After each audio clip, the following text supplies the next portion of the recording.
Greeting. I'm sure that most of you will be aware or have seen many of the numerous channels that have talked about a 20-year anniversary. I'm not going to go over that except for 2 points. 2 towers, 9/11, and Building 7, and the Pentagon. What do we see here? Well, 9, as you know, is a symbol of completion. 7, in terms of energy chakras, is the 7. The Pentagon allegedly was hit by a plane at an angle on one corner. So from that, I would take it is an attack on the 5 senses. It's set off really a chain of events because you've had things like the Mayan calendar in 2012. You've had the rise of the conspiracy theories off the back of that. And this general sort of awakening, sort of birth of an idea in humanity that we've been lied to about so much. If you think about it, we can turn to within ourselves and think about when you first came here. You were innocent, you looked at everything in wonder. Everything that you were told was gossip and hearsay. Did you know what the colour blue looked like until you were told that it was blue? Likewise, say the letter A. It's a symbol, but would you know just from seeing that symbol how you would even speak it? And this pattern goes on. So we go from this intuitive being that is then put through deliberately painful experiences such as birth, which doesn't need to be the way it is done. But we look towards spirit and we have this word of abundance, of freely given, which is twisted in this reality. You will be freely given certain things like an education, and then is formed the intellect, where man is now, when I say man, I mean generic man is now thinking, is now making decisions, is now operating in the intellect. The abundant supply is done in such a way in this system that it creates willing participants that will go into that intellect side and be harnessed into the tensions on the mind that gets your attention, and it manifests in some as being greed. So where did all this come from? You've only got to look back at these so-called ancient structures, things like Cleopatra's Needle and various obelisks, and you'll see that they work in the same way as a sundial.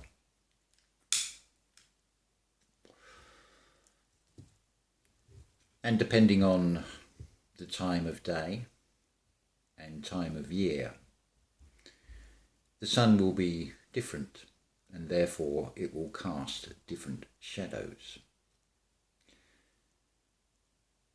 And so, in a time before reading and writing,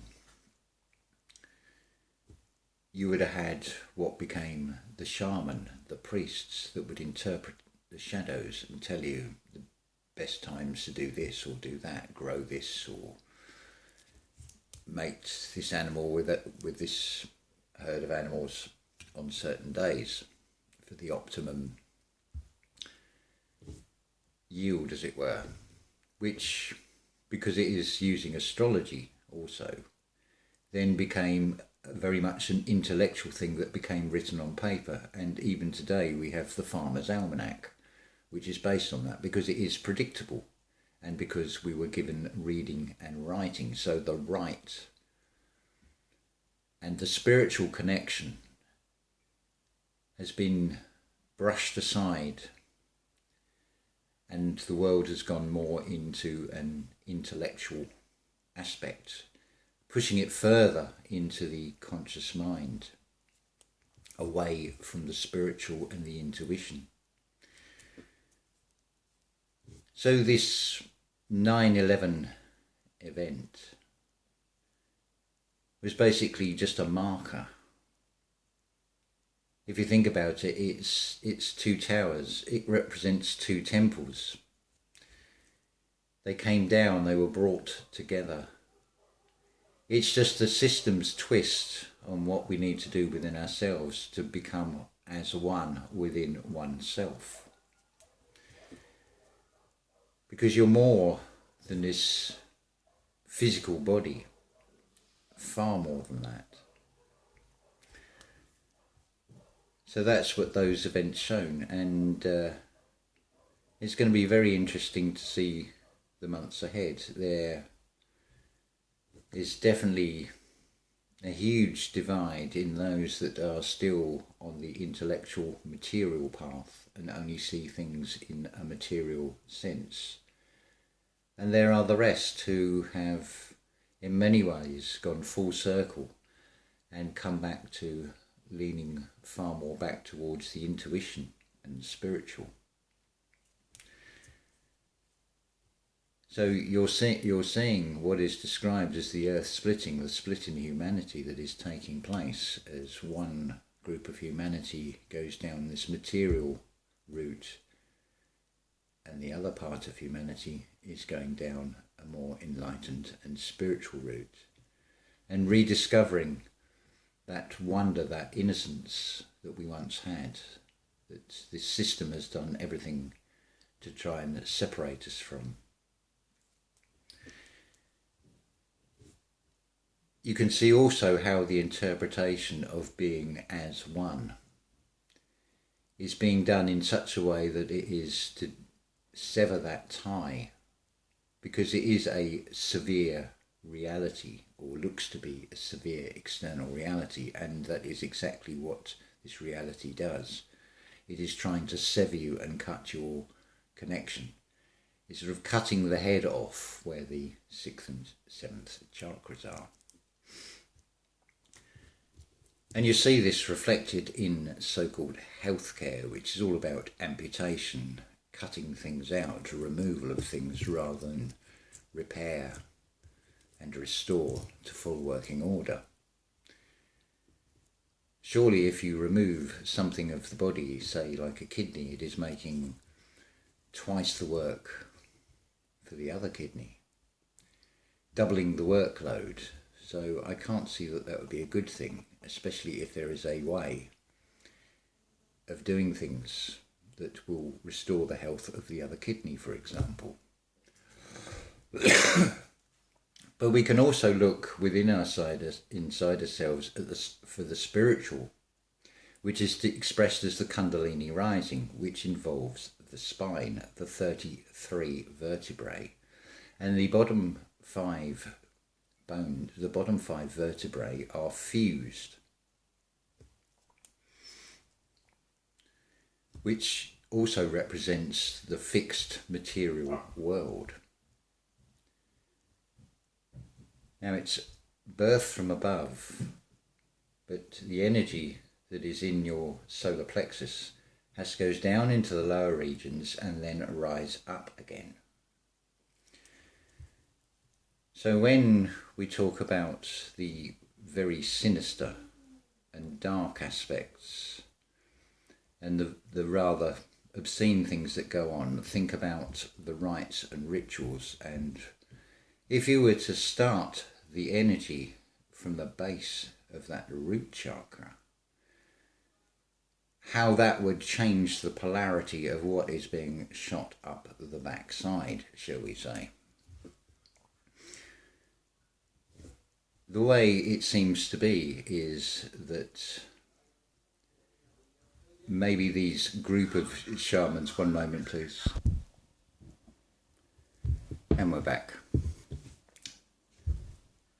Yeah, so if you think about all these rumours and stories of these rather sinister rituals, and of course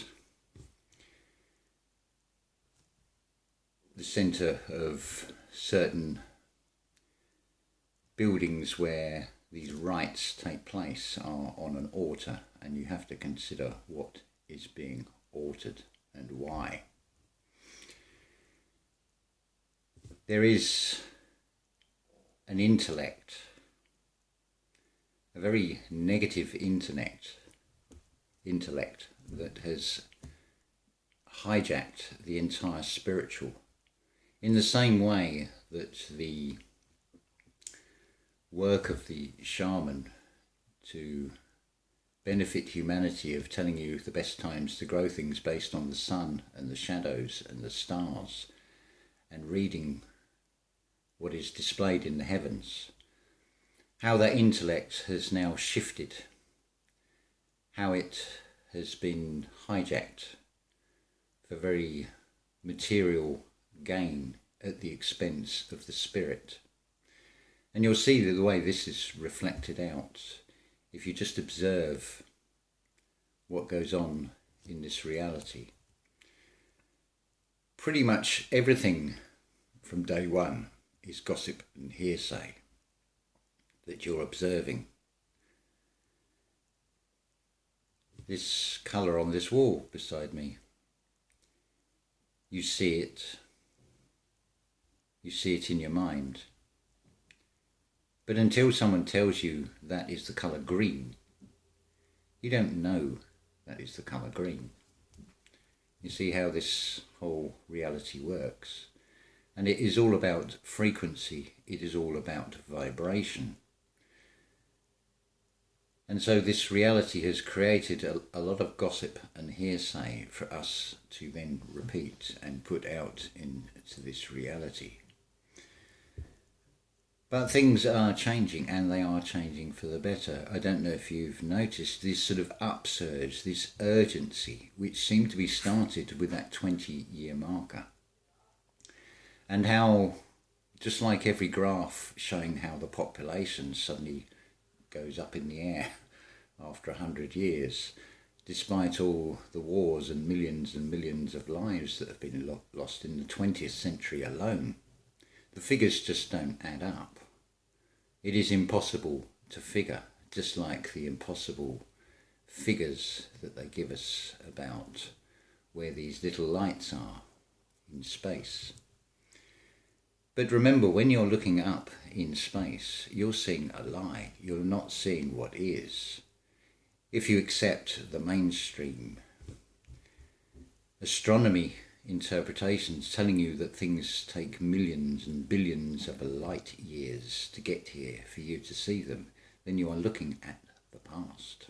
You're not looking at the current sea. But just see it for what it is.